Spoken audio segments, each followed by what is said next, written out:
Well, today is a wonderful day for Devin. Why? Because Jimmy Kimmel is back. Yes. Yes. There were a lot of tears. Yeah. Before with Devin, there was a lot of consolation. Yeah. Like that time that you discovered that they were not going to make the sequel to Footloose. Unconsolable.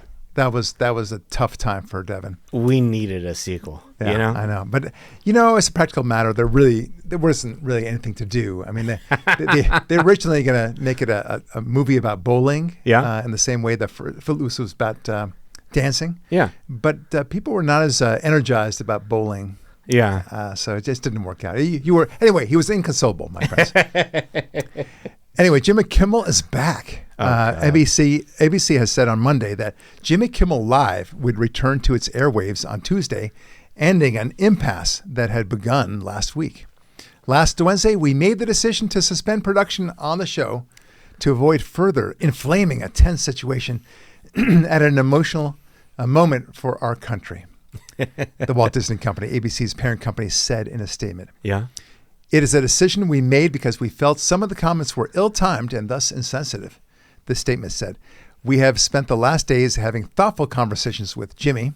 I think they mean Jimmy Kimmel. Yeah. And after those conversations, we reached the decision to return the show on Tuesday. Oh, God. What do you think those conversations were like? I don't know. Yeah. Jimmy, you're really effed up.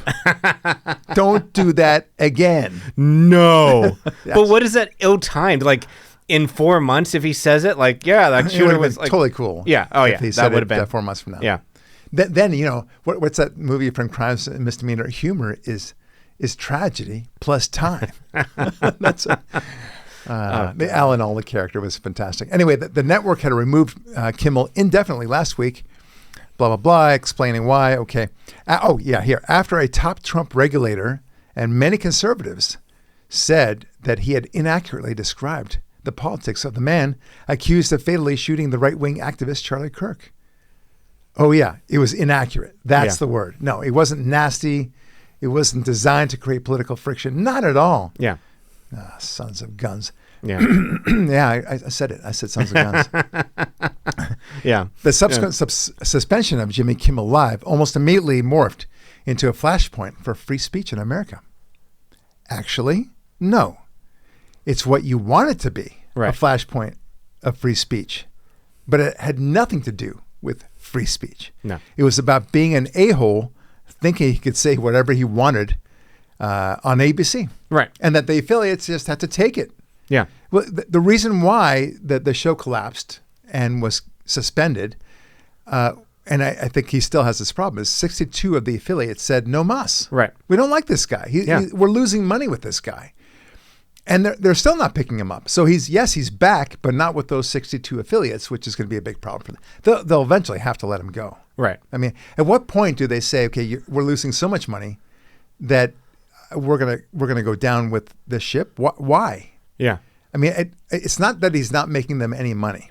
Right. He's making them lose money. Yeah. A lot of it.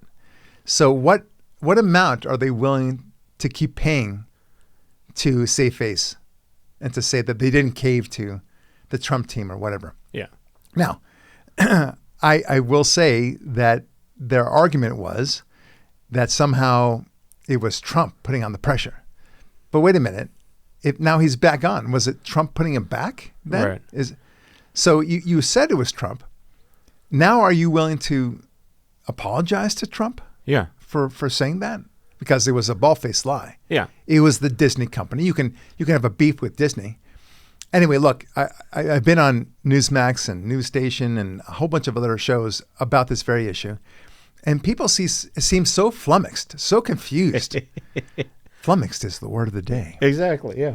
Another F word. Yeah. Anyway, they seem very perplexed about this because somehow the First Amendment means that you can say whatever you damn well please at your job. Right. Once you're hired, you can say whatever crap you want. Right. And the boss just has to take it. Yeah. Right? So if somebody said in my law firm that Adolf Hitler should have finished the job, for example, you ain't got a job no more. Right. Okay? And I'm emphasizing that by using the double negative in my sentence. And also the word ain't, I think, is very helpful. Yeah. that is the problem that people don't seem to understand. You don't get to say whatever you want. I mean, you can, so long as you understand you'll be fired. Right. No one's going to arrest you. You're not going to do jail time. That is the First Amendment, so to speak. You won't be fined, Right. In any way by the government. But the First Amendment says the government cannot limit your speech. Right. I can damn well do whatever I want with people coming into my house, coming to my business, coming into a donut store. People say, if somebody comes into my donut store, I don't have a donut store, folks. I'm just speaking hypothetically. And he starts screaming about how lousy my donuts are. Right. And they're full of spider eggs or something. I'm going to throw them out. Yeah. And I might get the police to throw them out. It's my violation of my free speech rights. Or what about if you switch it? Let's say you have a bakery and somebody wants to write for a gay marriage and you're against gay marriage. Yeah. Should you have to write it or not? Well, that's it. That's a hypothetical. That would never happen. Never go to the Supreme Court for some reason. I don't twice. even know why you bring up this thing. It's like, really, it's just so strange, the things you come up with. Anyway, I wanted to share this. Some people, I have to say, for Jimmy Kimmel, he handled his suspension pretty well. He apologized for it when he came back. Yeah. That was good. So got to give him hats off for that. Some people were fired for applauding the murder of Charlie Kirk. Yeah. And then I would say they didn't handle it so well. For example, you, sir. Yes, you. Tell me about what happened when you said something about Charlie Kirk. Go ahead. Fired from my fucking job. I was just fired from my job. I was just fired from my job.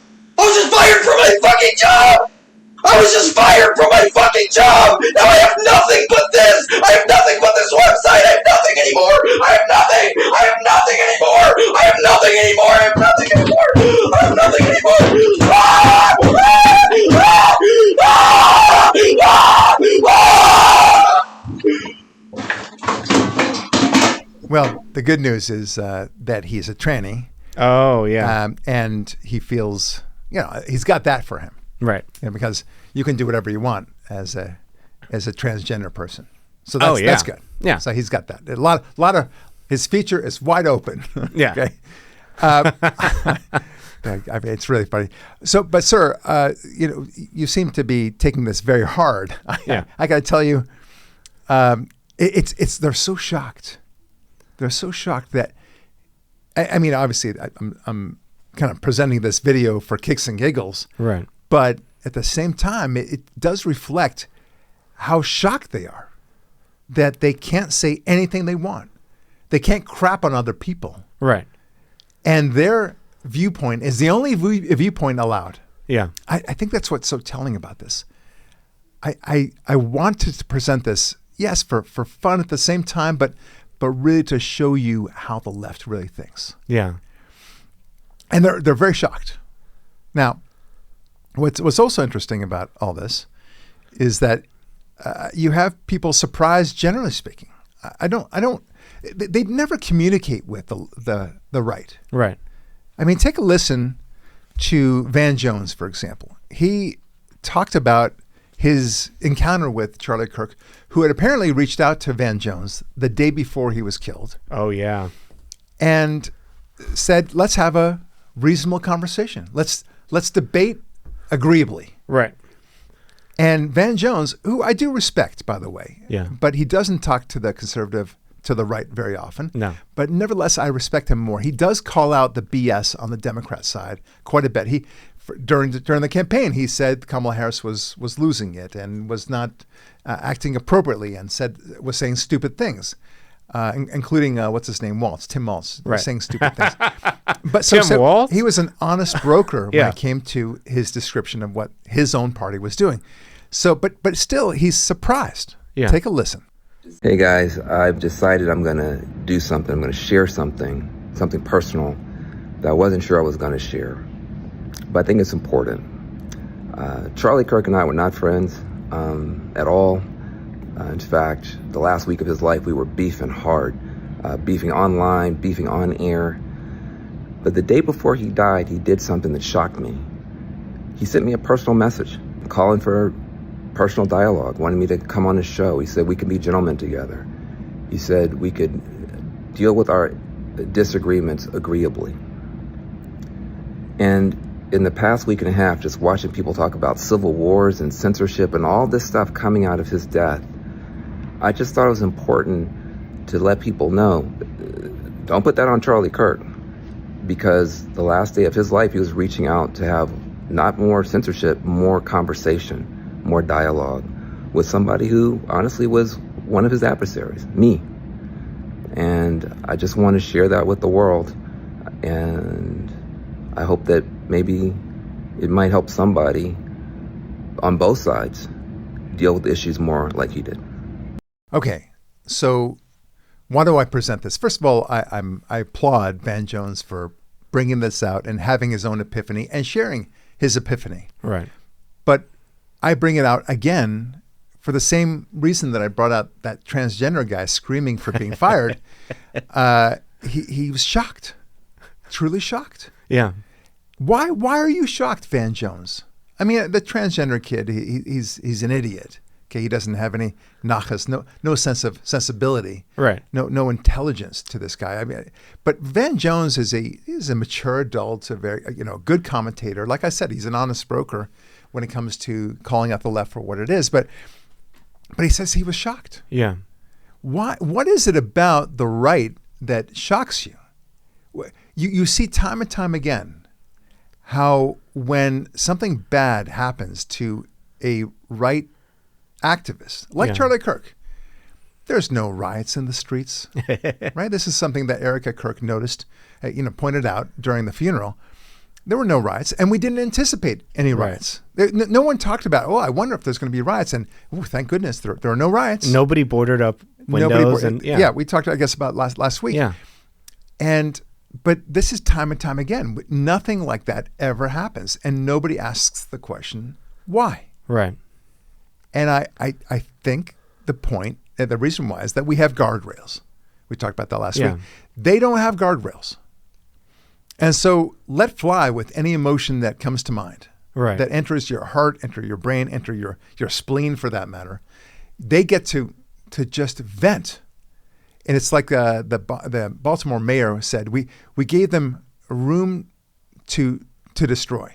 Remember that? Why? It was a riot. That was acceptable. That is an acceptable response to when something happens that you don't like. Right. Well, I have some news for you, my lefty friends. There are many things that go on. Yeah. In the Democrat world, the party of the Democrats, we find very offensive. Right.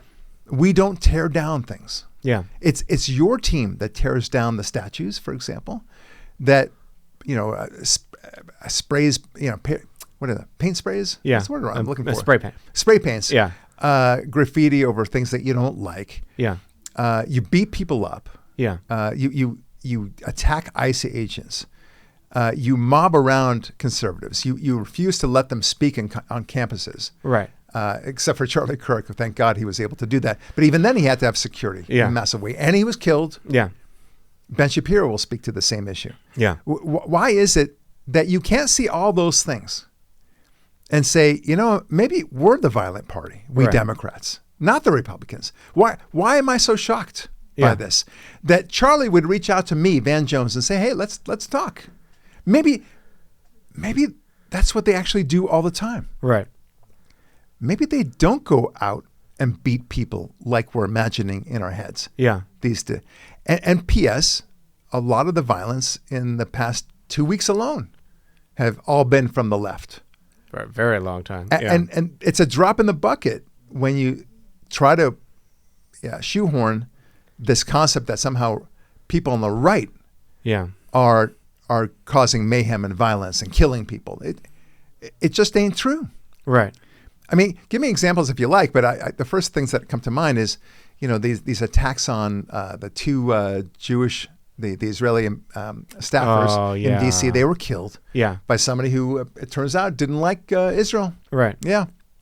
And then there was an attack in Colorado, I believe, some sort of celebration there.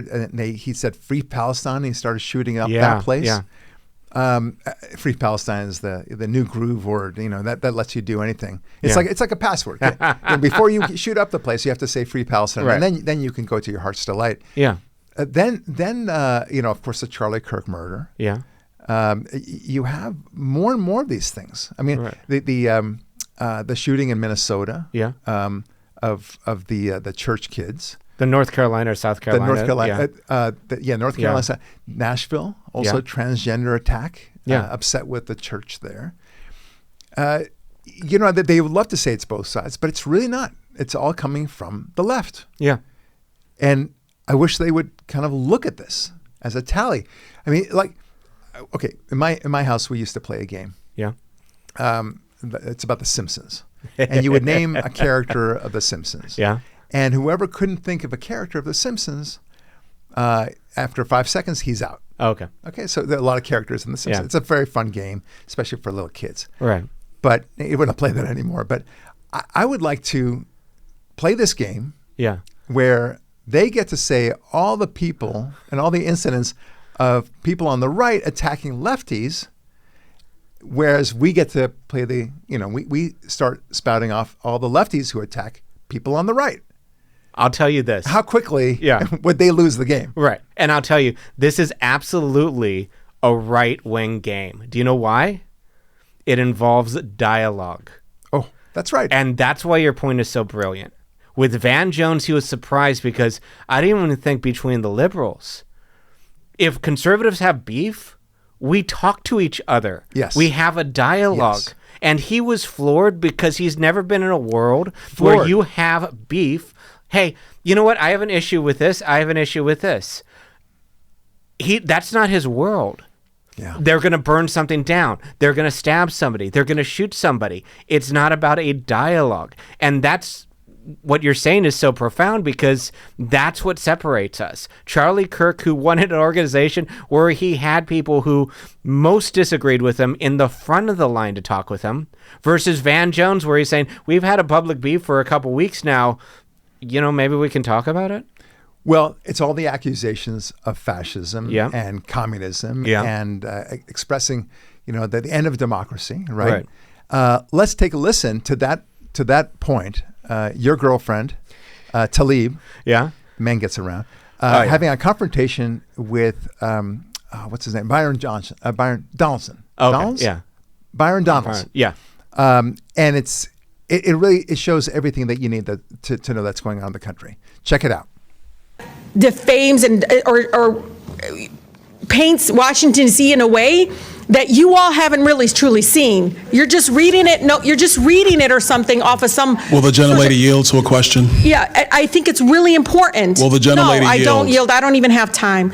I can tell you. Your time's expired. It is expired, but Mr. Chair. But you all I live like here, Mr. and Lee. you're not telling people the beautiful parts that you do see in our Mr. nation's Lee. capital. And no, it's just wrong how we're Oh, doing it. Chairman, I think it's Wrong. insane that But the you're gentlelady gonna doesn't look have at an the argument, but she's going to Washington refer D.C. to me and some of my You yield to colleagues. Mr. Donald? We were You from the know Third this. Reich. This is You're insane. gonna look at It's 14, insane. 15-year-olds as It's a bunch of insane. criminals? It's insane. Oh, Do I look like a please. member of the Third Reich to you, Ms. Talib? Is that what I look like to you? You're the one taking your voting Is that what you think? Is that what you think? Is that what you think? No, that's unethical. I think it's radical and I think it's insane. And I'll respect everything that you say. But to say something like that to myself and a lot of my colleagues is way out of line. It's way out of line. It's way out of line. Regular order, Mr. Way out of line. Regular order. That's okay. But it's okay, right? That is not how it It's goes. okay, right? You hold yourself accountable before you talk about Hold Washington, myself D.C. accountable. Keep Mr. Lee. Washington, D.C. Hold your out own of your self mouth. accountable. How Keep about it out of that? your mouth. All right. I think we heard enough about that. But Yeah. I mean, really, the accusation, that's all they have is the fascism thing, the Third Reich and everything else. I mean, and they certainly don't have any comparative examples. It's absurd. People are getting upset about these comparisons and they reject it. And the funny thing, however, is that you get other people like your girl Kamala, Oh, yeah. who says that Trump is a communist. Yeah. Did you hear about this? Yeah. I mean, these are the things that you don't expect to hear out of anybody. Yeah. that Trump is a communist. Anyway, let's play that. A tyrant We used to compare the strength of our democracy to communist dictators. That's what we're dealing with right now in Donald Trump. And these titans of industry are not speaking up. All right. So which is it? Communism or fascism? Right. Okay. Now, in fairness, both you and I know that communism and fascism are the same thing. Both centralized governments. They are both socialist. Yeah. So I think that, even their own definition, because they think that fascism is the extreme of conservatism and communism is the extreme of leftism. Okay. But we know that they're the same thing. If you look under the thesaurus, under fascism, one of the synonyms should be communism. Yeah. And vice versa. Right.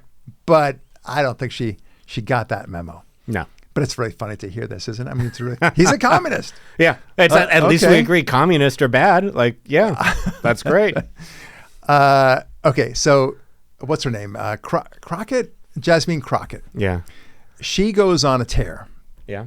And this is interesting because this is about the arguments. Well, before we do that, I want to talk about how people are in love with socialism in the youth vote. Yeah. There's a lot of them. And this is an interesting thing. When it comes to Mamdani and Hochul and the Democrats, they're basically seeing socialism as a 5-letter word. Right. Great. Yeah. Okay. And that's not my analysis. That's Harry Enton's analysis. Yeah. And that's his assessment of it. Right. He's not approving it. He's simply describing what's what. Yeah. But take a listen to what he has to say about how literally 2/3 of the country, young people at least, are thinking that socialism is awesome. Here you go. I'm not really surprised that Kathy Hochul decided to, in fact, endorse R.M. Mamdani, because the fact is, socialism is not a 4-letter word in Democratic primaries, not among Democratic voters. It's a 5-letter word in the minds of a lot of Democrats, that 5-letter word being great. Look at this, net popularity of socialism among Democrats. You go back to 2010, it was plus 7 points. Look how high it is now, up like a rocket, up to plus 36 points. That's a jump of nearly 30 points on the net popularity scale among Democrats in just 15 years. And I was looking at the polling from New York City, and what you see is the clear plurality of New York City Democrats think the idea of having a socialist mayor is a good idea, matching what we see nationally. The bottom line is socialism isn't a dirty word among Democrats at this particular point. It's actually a word that, when attached, Democrats seem to like it. That's a huge jump, and that's not that. Okay, so yeah, it is a huge jump. Yeah. And you have to wonder why that's the case. And I blame it on the lack of education. I blame it on indoctrination. Yeah. Yeah. And encouraging people to be completely ignorant of history. Right. That's the only way you can get there. Yeah. Because if they knew anything about history, they would know how horrific socialism is. It never works out. I don't need to explain it to this audience. But here we are with Hochul. I believe that Harris actually endorsed Mamdani also. Jesus. So everyone has to go on board. So the reason why is that Mamdani is becoming the face of the Democrat Party. Yeah. You thought that AOC and Tlaib and Crockett were bad. Yeah. I mean, Mamdani is going to be the new face. Yeah.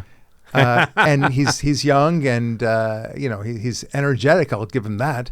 He doesn't know what he's talking about, but he gives idiots a good name. Right. Right.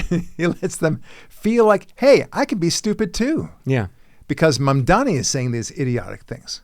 Never mind, of course, that nothing that he will present, if he does become mayor, and it looks like he has a very good shot at becoming a mayor, nothing that he will do will actually come to play. No. And as I said before, let it happen. Let this ride. Right. I'm okay. If you want to vote for this nonsense, that's up to you. And I wash my hands. Yeah. Of this nonsense. We can only save you from yourselves so much. Right. And that's democracy. We're not going to get in your way of destroying yourselves. Yeah. So here's what's going to happen. Mamdani is not going to be able to do any of the things he promised.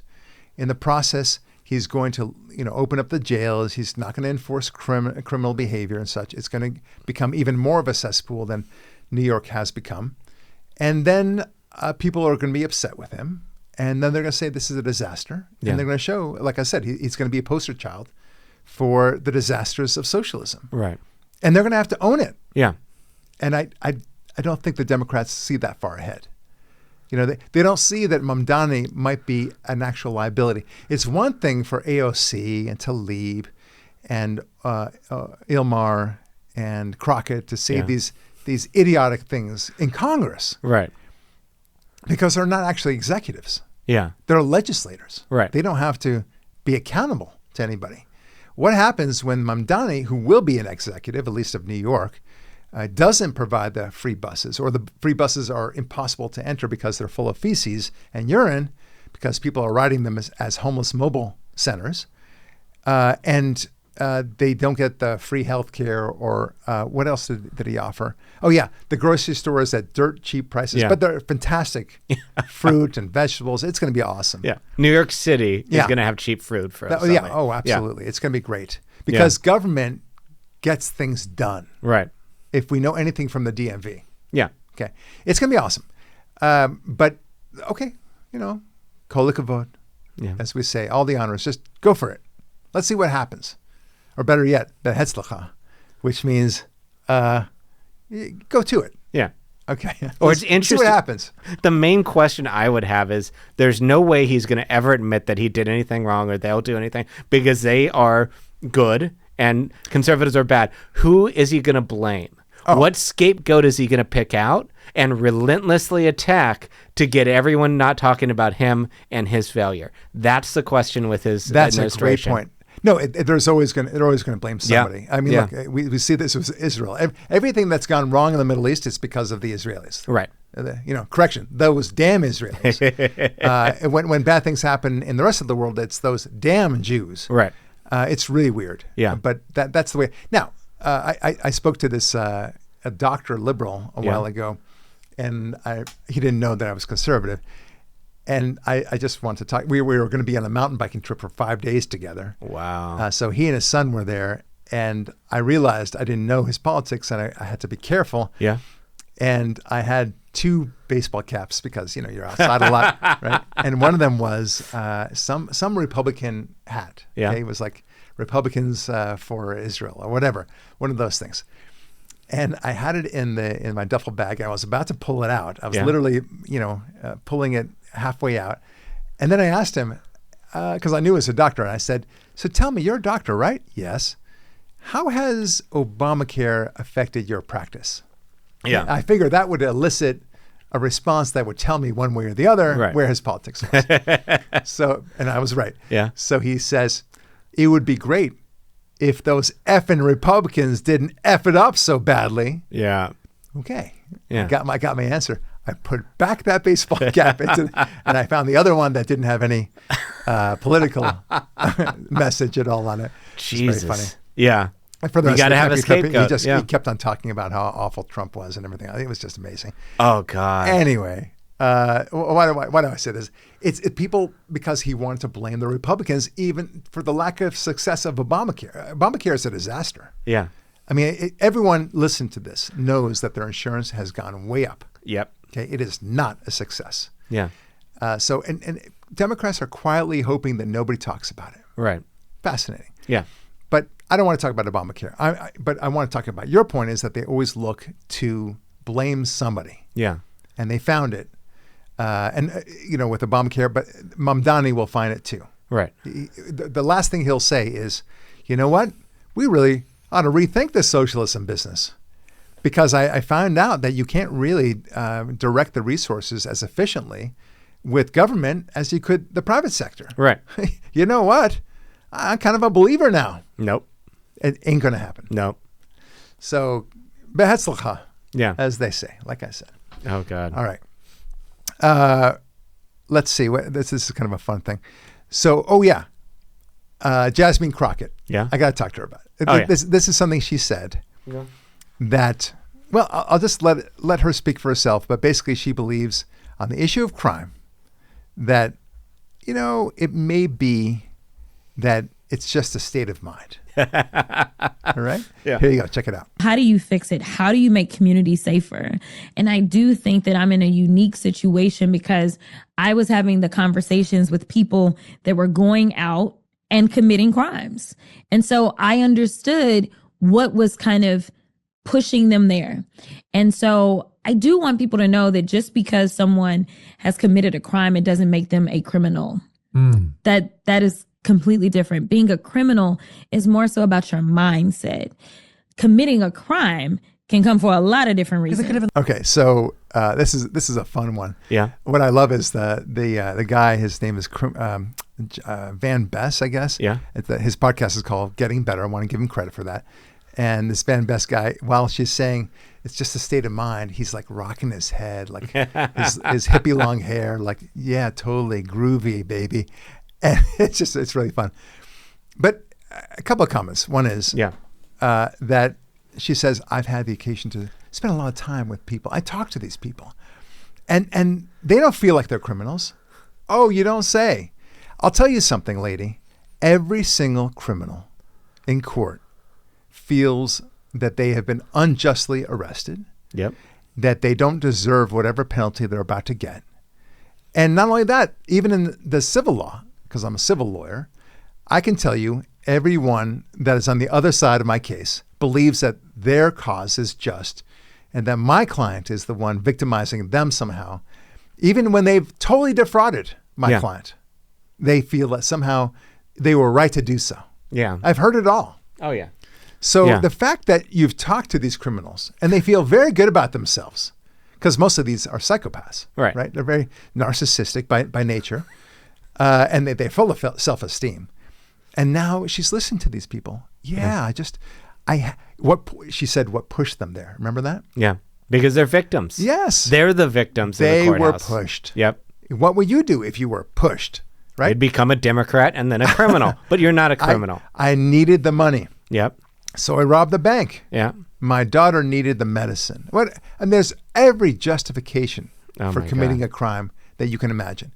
It's very rarely because they just want a thrill of stealing the money.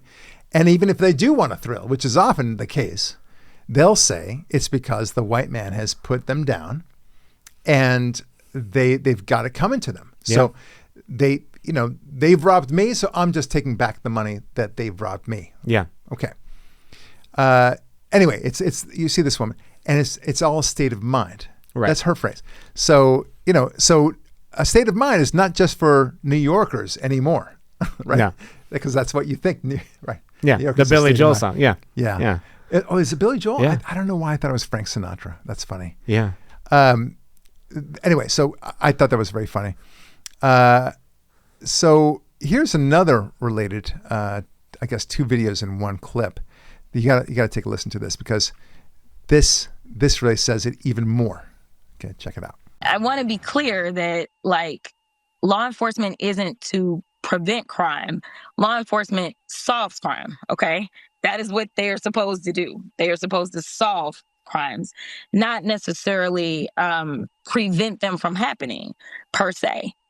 Okay, so that's pretty idiotic. Oh yeah, they're supposed to solve them, but not prevent them from happening. No, actually, that's exactly what the cops are for. That's the reason why cop cars are painted the way they are. Yeah. Yeah. Blue and white, black and white sometimes, with a big siren on top. Yeah. Basically saying, you think about doing some crime, you might get arrested. Yeah. By the very people in this car. And they, in turn, are dressed with uniforms saying, hey, I've got the authority of law behind me. I can arrest you. Right. Okay. That is exactly what their job is, to prevent crime. Yeah. Okay. And not to be there after the fact. And if they put a criminal who keeps on committing crimes in prison, they have just prevented a bunch of new crimes. There you go. I like that. It's not that hard. Can you imagine, there's a wife, sees her husband, being chased down by a bunch of thugs, right? And then the thugs gather around him and there are police watching this whole thing. Yeah. And then they beat him up and they kill him. And then the wife says, my God, how come you didn't do anything? Right. Oh, we're not here to stop crime. Yeah. We're here to solve crime. Okay, I feel much better now. Yeah. Thank you. Yeah. What an idiot. Yeah. This person is truly an idiot. Take a listen to this woman also talking about this woman Kyla Hamilton, who was murdered by an illegal immigrant as a random dead person. Check this out.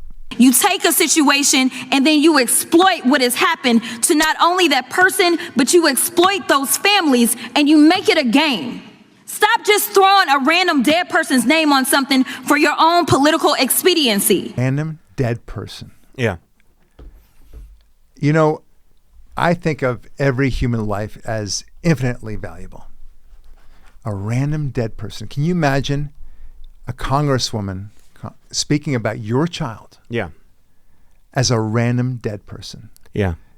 Because you're somehow exploiting his or her death to prevent further crime in the future.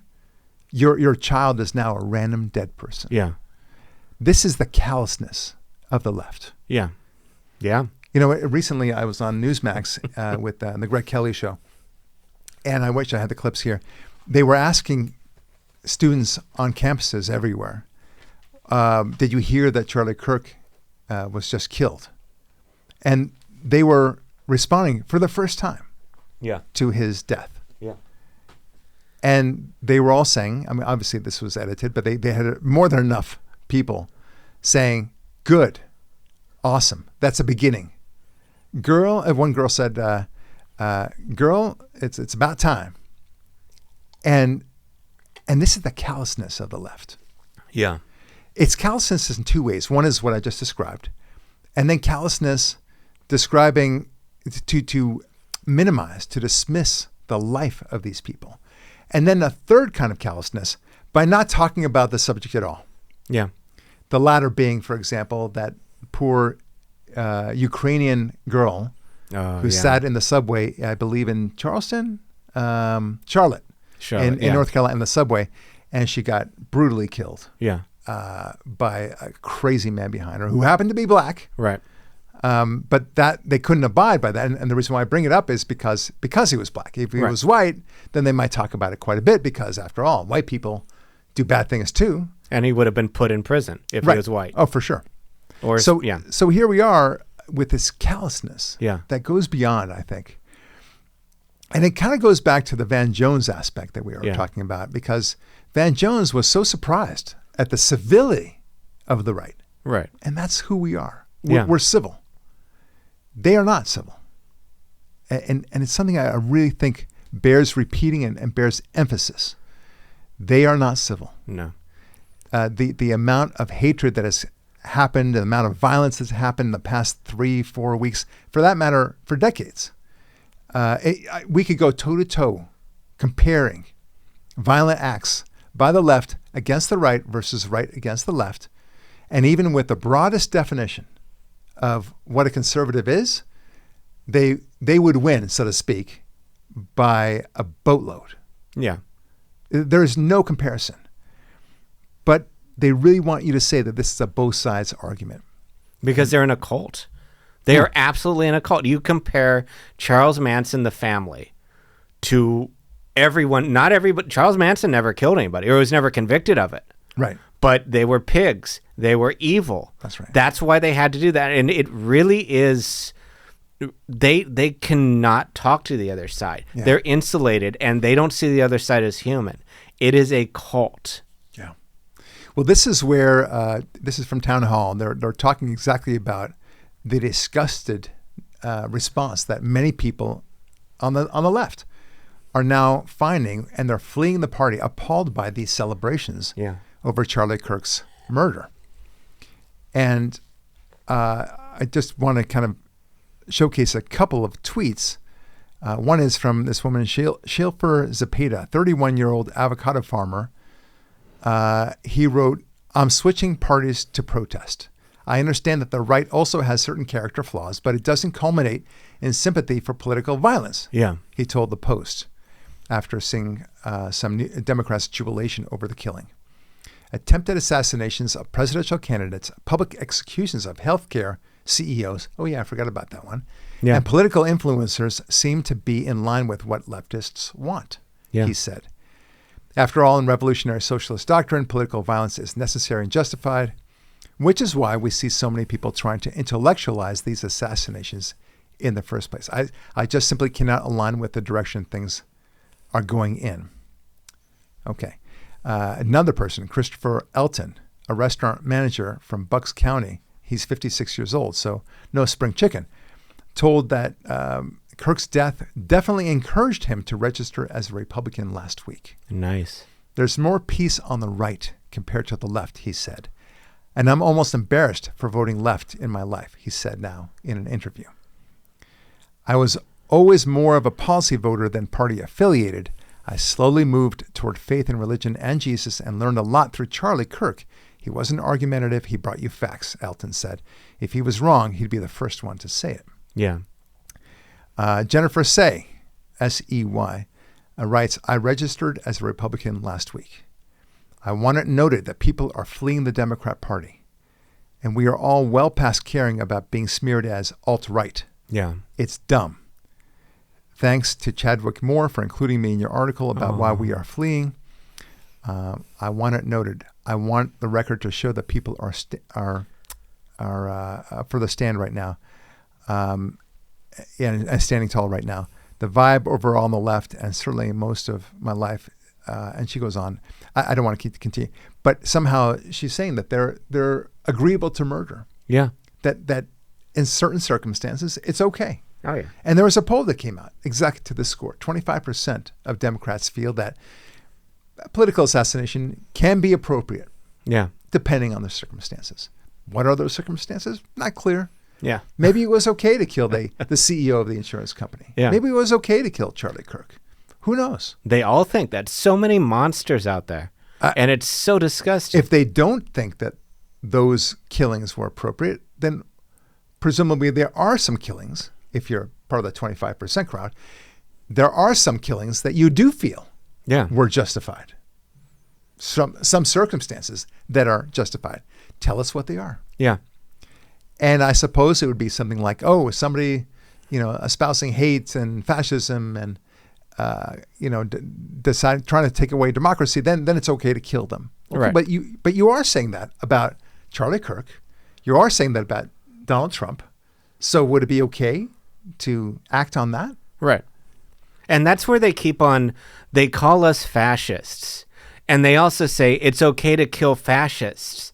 At a certain point, it needs to be able to sue somebody for libel, for threatening somebody's life by calling them a fascist. Yeah. If that really is a green light to kill someone, then you cannot call somebody that unless you prove that they believe in a centralized government, believe that government should offer jobs to everyone, believe that government should give everybody a free car, free food for everyone that government should offer. That it unless you do that and have every fascist point, then you should not be able to call somebody that. I'm with you 100%. But I'm really fascinated by Crockett's feeling at the end of the day that you're not a criminal unless you feel like you're a criminal. Right, of course. Which means nobody's a criminal. Yeah. Because if it's a state of mind, then how different is that, wait for it, than the transgender issue? Yeah. You don't feel like a man anymore. You're a woman now.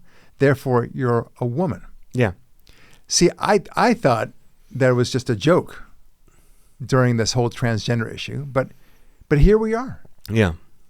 When we said that I feel like I'm 10 feet tall as opposed to I'm 6 feet tall. Yeah.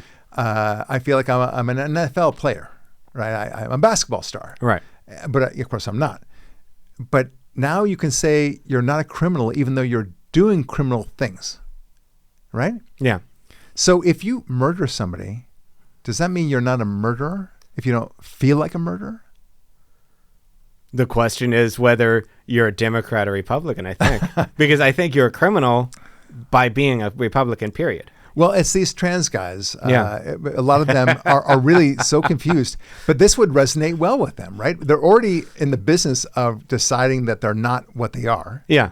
So why not say, well, I have gone this far. Right. I've changed my identity completely on the sexual side. Therefore, I might as well change it on the sociopath side. Right. Right. So here we are. Yeah. It won't stop. So they're willing to do it. They're willing to do anything for it. Yeah. At the end of the day. By the way, the guy who tried to kill Kavanaugh, as it turns out, we now know, was a trans guy also. Yeah, there's a lot of violence. If you're willing to think that you're a completely opposite gender, what won't you believe? Yes. Yes. Anything goes. Anything goes. Like this That's my person, point. imminent threat. If you don't shoot this person right now, the whole world's going to end. That's schizophrenia. That's insanity. But how is that thought stopped? Now I feel like I have to say the normal disclaimer Yeah. that this is not to say that all transgender people are violent people, and I'm sure the vast majority of them are very nice people. Right. Okay. But it seems to be disproportionately, from their numbers, that they commit a lot of bad crimes and very publicly, very loudly public crimes. Yeah. And it's trying to make a point of some kind, usually on the transgender issue. Like what happened when Charlie Kirk was murdered. Yeah. The murderer himself was gay, but not transgender, but who knows? Yeah. He had a transgender boyfriend, whatever that means, girlfriend. And he was doing it for transgender rights of some kind. And Yeah. that was part of his bailiwick of motives. Weird. Yeah. So again, you have to wonder. I mean, and by the way, it's not just transgenders. I mean, I'll say the same thing about Islam and terrorism in particular. The fact is, if I announce to you, hey, oh my gosh, there was a terrible terrorist attack in such and such place, in New York City, let's say, Yeah. and 10 people died, your first go-to thought is, well, probably 95% confidence that it was a Muslim terrorist attack. Yeah. And you probably would be right. Right. Look, not all Muslims are terrorists, but virtually all terrorists are Muslim. Yeah. And you have to say, maybe there's something in there that is not so healthy Yeah. in Islam. Maybe there is a dangerous element to it in the ideology. Yeah. So when you start killing people because they don't agree with you 100%, when you start killing people because they draw a picture of Muhammad, really? This is enough to kill people for? Oh, yeah. Something's off. Right. You might want to question your faith if that's Yeah. the case. I don't have that problem as a Jew. No. As a Jew, I don't care what you believe. Right.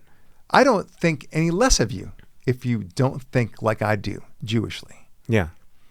In fact, all I care about is what you do and Right. what you don't do. If you are a good person, if you are generous in charity, Yeah. if you help that little lady off the street, if you bring the bags down from the cabin, what do you call it, the overhead compartments Right. in the airplane for somebody who is not as strong as you are, these are good things. That's what's going to get you into whatever heaven looks like. Right. No, I don't think God cares what you believe. Yeah. He cares what you do. That is Judaism in a nutshell. Now, so you might say, well, why have the Torah in the first place? Well, because it's a good guidebook that helps you understand what is right and what is wrong. Right. You could guess it, more or less, but would you get everything? No. And you wouldn't enjoy it either. I mean, that's the joy of doing a mitzvah. I mean, I'm sure you've brought down baggages for people, ladies, for example, especially older people. I've done nice things. You've done nice things. Yeah. Tell me something. When you do it and then they say, oh, thank you very much. I really appreciate your help there. Does that make you feel awful, Yeah. good, or neutral? Right. Good. No, I feel good. You feel good. It's a mitzvah. The mitzvah itself is a reward. Right. And you don't do it to get to heaven. You do it because it's good, because it is the right thing to do in the first place. Right. Anyway, I don't want to get distracted here. Yeah. But the point is that I'm really concerned about the transgender community. It is the elephant in the room, and whether it's a male or female elephant, who knows? Yeah. Because it is a transgender issue after Yeah. all. But I'll let the elephant decide. Yeah. But the elephant in the room is that there are far too many transgenders behind a lot of these very violent recent acts. Right. Okay, whether directly or indirectly. Okay, I want the transgender community to take a look inward and to say, what's going on with this? Yeah. At the very least, I would like other transgendered folk who are kind and peaceful and loving. And I'm sure the vast majority of them are such. At the very least, I would like them to say, that ain't right. Right. You know, we espouse transgender ideology. We want the rights for transgenders, but what they did was wrong. Right. That's what you got to say. Yeah. I don't hear it from them. And They I don't don't hear it say from the it. Muslims either. No. So enough about that. Yeah. The guy, what's his name? Root? The guy who tried to kill Trump at the golf course? Dylan Ruth or something. Ruth. Yeah, Ruth. Yeah. The verdict came down after only 2 hours or so. and Trump was saying, I'd like to thank the jury for their time and their patience. And I thought, what time? What patience? It was only 2 hours. Yeah. They got to it right away. They didn't need to be thanked for. He might thank them for the result, right? For the time and patience. It was pretty quick. Yeah. Anyway, I'm kind of kidding, but after the verdict was read, he tried to stab himself with a pen that was nearby. Yeah. Courtroom marshals sprang into action and dragged him out of the room as his daughter, Sarah Ruth, screamed at her father, "Dad, I love you. Don't do anything. Yeah. I'll get you out. He didn't hurt anybody." The daughter yelled. I'll get you out? Is this a plan of a prison break in the near future? Oh, Breaking Bad style? Yeah. Yeah. Anyway, my favorite part of all this was his, I don't know if you know about this, his offer to play a round of golf with Trump. And during the trial. He actually offered that? Yeah. And if Trump won, Trump would be able to execute Ruth himself. Okay? If Ruth won, he'd become president of the United States, taking over Trump's job.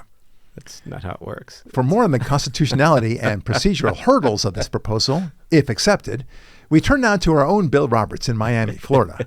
Bill? No. Okay. That is insane. I wonder how many Democrats would say, okay, sounds good to me on this. They're so desperate to get rid of Trump. Ruth, and they believe that Ruth would be a better president than Trump. I'll tell you what. That's what they're thinking. Makes no sense. Oh, God, that guy is insane. Well, they were all celebrating. I mean, this is not different from what happened with Charlie Kirk, right? They were celebrating when somebody tried to kill Trump, and they were angry. What he missed, we talked about. That was the most common phrase in response on Twitter and otherwise. And now all these other Democrats saying, no, that's a small handful. Well, it seems like there are a lot of handfuls out there. Yeah. And there are too many examples. I mean, you could dig them up. You can't do that when a bad thing happens to a Democrat, for example. When you really have to go far back in the recesses of history. What's her name? Giffords, I think. Yeah. In Arizona, when she was shot. Yeah. Thankfully, she, remained alive. I mean, I think she has some issues cognitively, but she's a wonderful woman. Right. Good congresswoman. It was not a Republican who tried to kill her, as much as they wanted that to be the case. But putting that aside, you didn't hear Republicans on the equivalent of Twitter or otherwise saying, "Oh, that's awesome. One less Democrat to worry about. That's good for us. Right. Go get her. Yeah. More. Who's next?" It said no Republican. Right. Okay. They just don't get it. No. It's not in our DNA. And Van Jones, with the clip we played before, seemed shocked. Yeah. Because and he didn't do the research to figure this out. Charlie Kirk came to him and wrote to him saying, "Let's have a civil debate. Let's talk. Right. Let's argue reasonably or agreeably," I think is what he said. And that really kind of shook Van Jones to the core. That is what I'm always talking about, is how Democrats don't ask you what you believe. They tell you what you believe. Yeah. And that is a huge difference. That is one of the most important things you got to take away. All right. We talked before about Kamala. Yeah. And Kamala has a book out, don't you know? Oh, yeah. Yeah. Quite the writer. So she's amazing. So she wants a tell-all book, hopefully making some money for herself. And it was supposed to come out on September 10, but Charlie Kirk's murder kind of took over the news at the time. Yeah. So that kind of took the wind out of her sails. But she writes this, that Pete Buttigieg would have been an ideal partner as vice president for her. if I were a straight white man. Odd. Okay. Yeah. But we were already asking a lot of America to accept a woman, a black woman married to a Jew. So, and then she thought, well, you know what? Let's just do it. But knowing what was at stake, it was too big of a risk. Yeah. And I think Pete also knew that, to our mutual sadness. Okay. First of all, Pete didn't know this until he was informed about this in the book after its publication. So I don't know if it's mutual sadness. Yeah. Because Pete didn't know about this. Yeah. And then to say nothing of how racist and how homophobic and how misogynist this is. Right? Yeah. So I mean, it's a fact. Yeah. Like, Pete would be better if I were a straight white man, and this is the way it all works. And it's really quite funny. Yeah. That she can't even hear herself speak. Yeah. And Tim Walz, I'm sorry, I'm not sure I can make a comparison or distinction between him and Pete Buttigieg. I don't think there's any category they are different in. I'm just going to say that. You're just going to drop that bomb. I've watched him, how he acts. Yeah, do not think they're different. Well, we don't know. Let's just say we don't know. But yeah. In your opinion, he's a little swishy is what you're saying. Yeah. Okay. He doesn't pass, if you know what I mean. But well, okay. Again, that's your opinion. You're not saying it's a fact. All right. So, look, the fact that they couldn't realize that this is actually coming off as racist and such. Can you imagine if a Republican were to say, well, we're carefully massaging the situation because we really don't want a black woman because that would be bad for our campaign ticket. And we don't want a gay guy. And we don't want this. It would be used against the Republicans up and left. Oh, yeah. But somehow, here we go. They can do it. Yeah. Because, maybe America's just too stupid and too backward. So they couldn't tolerate both a black woman and a gay man. That would be awful. Yeah. Do you hear yourself talking? Yeah. They're so insensitive, these people. They're so out of tune. Look, even recently, the Democrats came up with there was a bill to condemn the killing of Charlie Kirk. Right. Okay, or maybe to celebrate his life. I think to honor Charlie Kirk in particular. That's wonderful. Yeah. So about 100 of them either abstained or voted against condemning the killing or honoring Charlie Kirk for that matter. Look, I kind of understand. They don't want to be accused of supporting Charlie's views. I kind of understand that. On the other hand, they don't want to look like they support his murder. Right. What to do, right? Yeah. But the average Democrat can either say yes, they condemn the killing as they profess to do all the time, no big deal. They can even say no to it, stupid and as self-destructive as that might be. Okay? Yeah. But no, that's not good enough for AOC. She wants you to know that she's even more stupid than that. Here's her talking about what a bigot Charlie Kirk was. Yeah. Let's play the video. Where everyday people feel more at risk.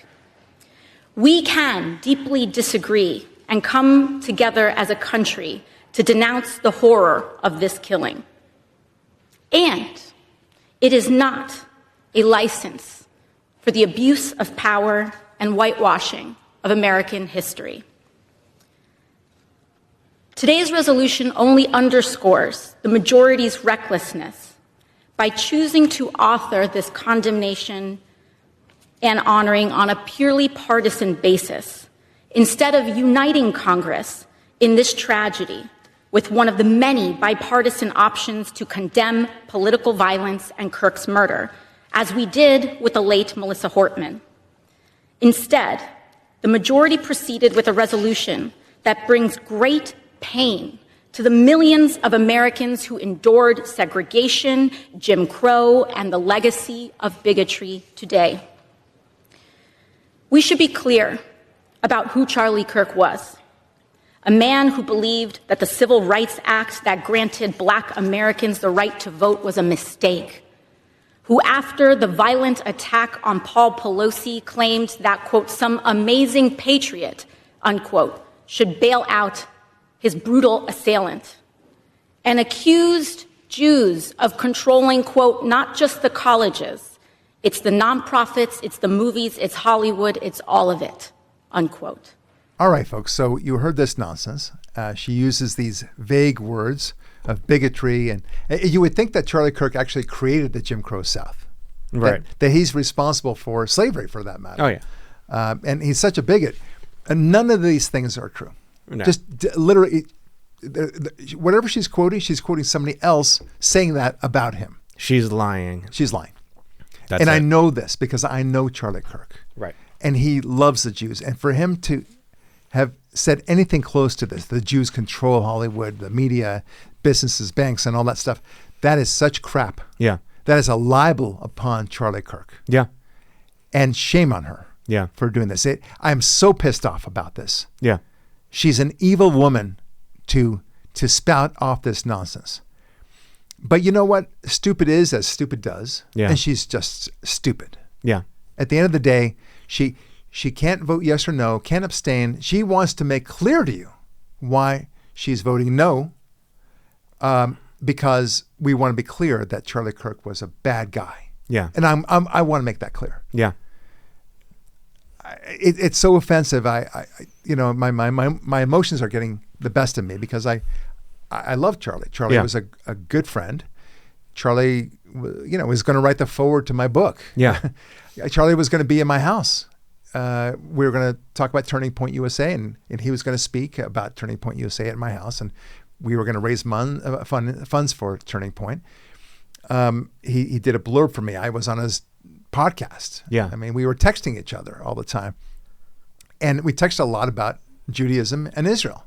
Right. And this man loved Jews and Israel. Yeah. So this is patently false, and I will not tolerate it. I just won't. And it's horrible because I think they have immunity when they speak in Congress. Speak outside of Congress so Erica can sue you. That's but right. she's too much of a coward. She's too vile liar to actually do that. Right. She has to be protected. Well, here's a question for you. Do you think that she might have actually looked at some of Charlie's videos before she proclaimed him to be a bigot? No. No, of course not. No. Surely in this day of Google and ChatGPT, you should be able to find examples of his horrendous racism and bigotry and hatred of women and then quote him directly. Right. But you don't see anything like that. No.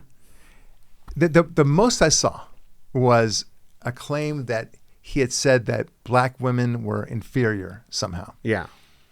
And the quote was not that at all. He was talking about some of the, highly profiled black women of today's society, meaning like, what's her name? Brown Jackson. Jasmine Crockett. Jasmine Crockett. Yeah. And a couple of others that are high profile people, black women, are really not performing very well. They're really not intellectually there. They're not impressive. They're not impressive characters. Yeah. And so they quoted him to say that black women are not intellectual or impressive. Which is such a slander. His main point was to say these are unimpressive people. They were brought up by affirmative action, or DEI, if you want to call it that. And that's his point. Right. Are you impressed with what Ketanji Brown Jackson has to say in her opinions? No. She's an idiot. Yeah. And I'm not so impressed with Sotomayor, but Sotomayor is a genius compared to her. Yeah.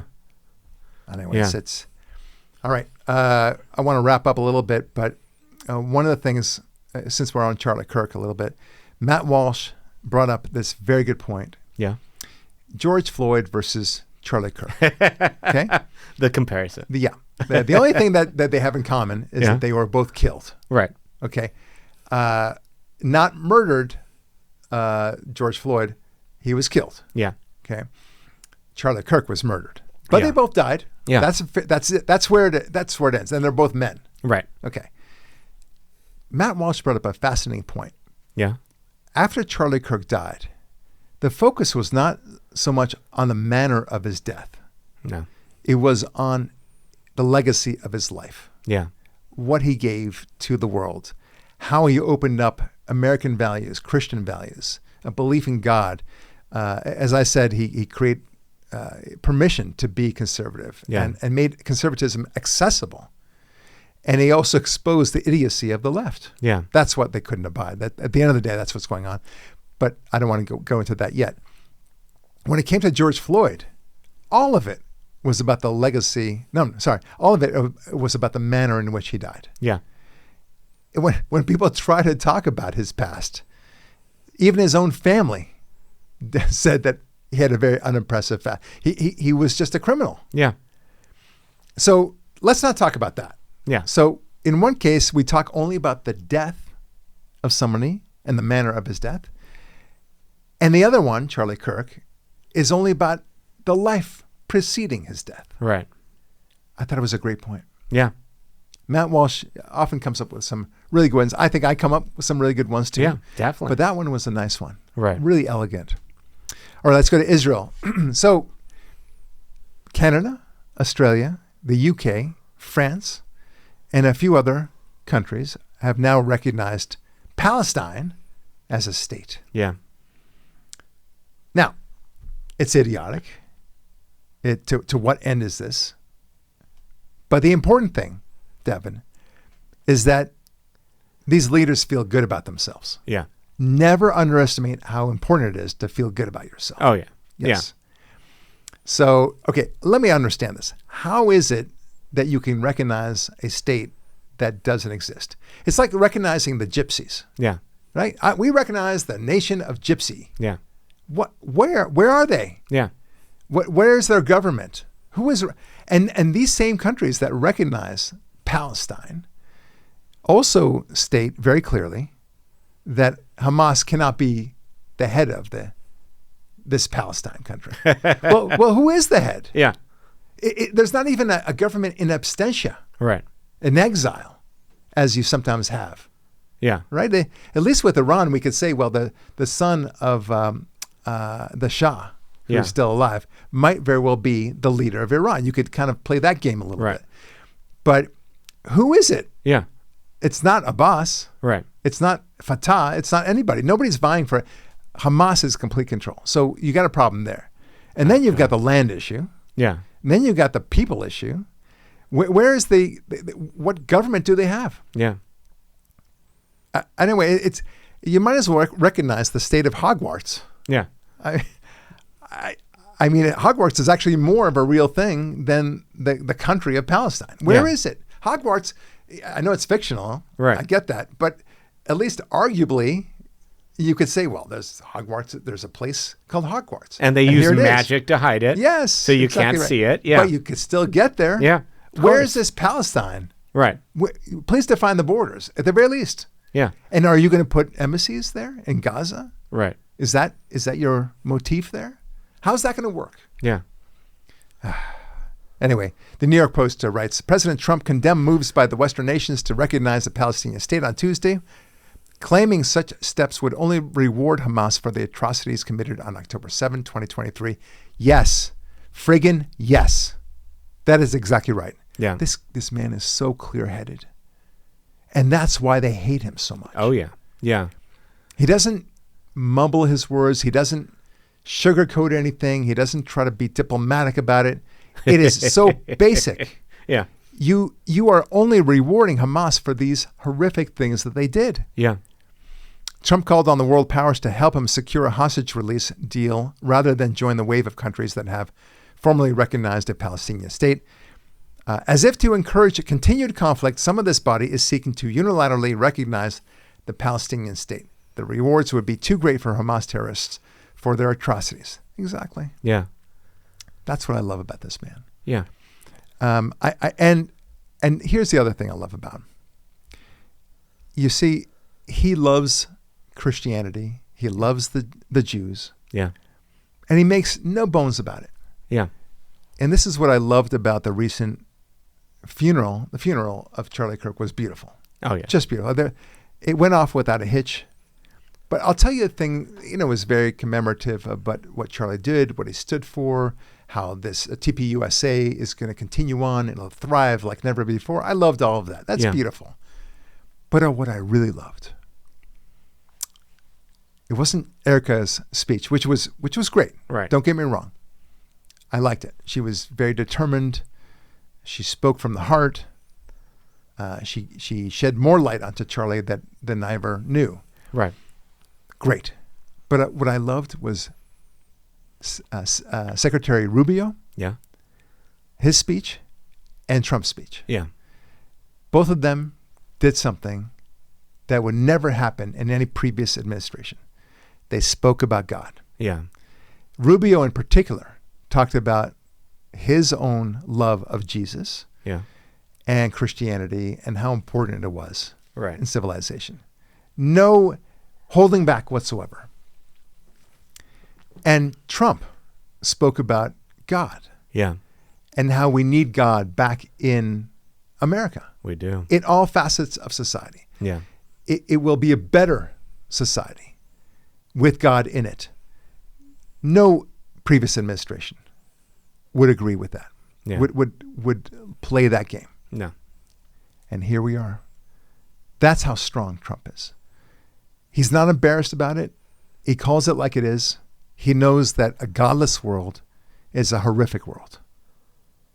Let's just remember that. And that is the reason why I love this man. This is the reason why I think we're heading in a very good direction. Not only because the Gen Z crowd is becoming more religious, more conservative. That's all wonderful. But because they really are finding God and they really are disgusted with the left. And we saw that, we talked about that before. They're saying, I don't want to be part of this. Yeah. This is a disgusting thing. And at some point, I remember being this. When I was a Democrat, I got to the point where I said, I don't like what I'm hearing from the Democrats. They're schnooks. Yeah. They're simpletons. Their arguments don't work. From an economic point of view, from a social point of view, from a sex point of view, from a disrespect of marriage point of view, from a disrespect of America point of view, I thought the Democrats were in support of that. They just had slightly different approaches. I was wrong. Yeah. And eventually, especially when it came to Israel, I realized that I couldn't find too many Democrats who supported Israel. There were some, of course. Right. But it was like a secret club that we had to go underground to discuss Israel and our love of Israel among the Democrats. Whereas I found that the Republicans were embracing us. Right. Not just Israel, not just the Jews, but they embraced decency, a love of America, a love of civilization. That's who the Republicans were for me. Maybe I'm being Pollyannish about it, but I'm quite sure I'm not being Pollyannish. I think I'm being quite accurate. Right. And that funeral of Charlie Kirk showed that. We are the party that is fighting racism. We fight bigotry. We embrace all people of all colors. And we respect them enough to say that we're not going to treat you like you're an infant. We are going to respect you to succeed with us and to fail as well. Yeah. And we expect that out of you to expect that out of yourself. Then we can have a really great civilization. And that's what America is all about. Right. So God bless Trump. God bless Erica Kirk for what she said. God bless Marco Rubio for what he said. There's so many things I could say about that funeral. It was just brilliant. Brilliant, the whole thing about it. And I'm so excited about the future of America. And look, what happened to Charlie was absolutely horrific. Yeah. And I'm going to say a but here, but not the kind of but that the Democrats then proceed with. Oh, but he was a terrible man. No, of course, he was a wonderful man, a brilliant man, a genius. Yeah. Charlie's life will not have been in vain. Yeah. No. He is now bigger than he ever was. Yeah. If Charlie could look down upon what has happened, and I believe he is looking down, I think he would be pleased at the very least to know that Turning Point USA, his voice is being echoed everywhere, not just in America, but all over the world. And that's a wonderful thing. Yeah. And that he's launching a new conservatism and that he's causing Democrats to flee the Democrat Party. How awesome is that? Yeah. And Democrats who are staying in the Democrat Party are exposing themselves for the really vile people that so many of them are. Yeah. I think all that is somehow creates this dramatic silver lining out of this horrific event. Yeah. At the very least, we have that. Right. I wish his kids had a dad. Oh my God, yeah. I wish his wife had her husband. But at the very least, they'll have all those videos, all the wonderful stories, and the legacy that Charlie has left of his greatness. Yeah. May he live forever. May he live forever. Charlie, I miss you. You're a great guy. I really enjoyed hanging out with you. I wish we could do more of it. All right, my friend. With that, I'll say Barak Lurie, signing off, saying God bless, be strong, and we'll talk with you next week.